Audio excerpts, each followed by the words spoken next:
Good morning, কেমন আছো সবাই?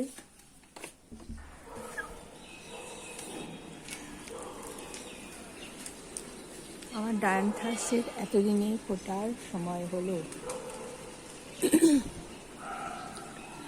এক তো ব্যালকনি, তারপরে 1 ফুটা রোদ্দুর আসে না, এই জন্য এখানে ফুল করা খুব কষ্টকর গো।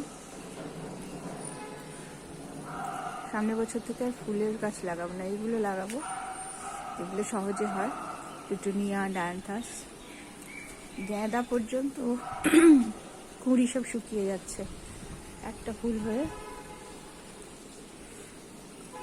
যত্ন করা যাচ্ছে না।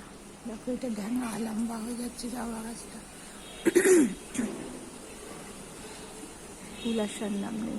যদিও এখন জবার হাইবারনেশন চলছে।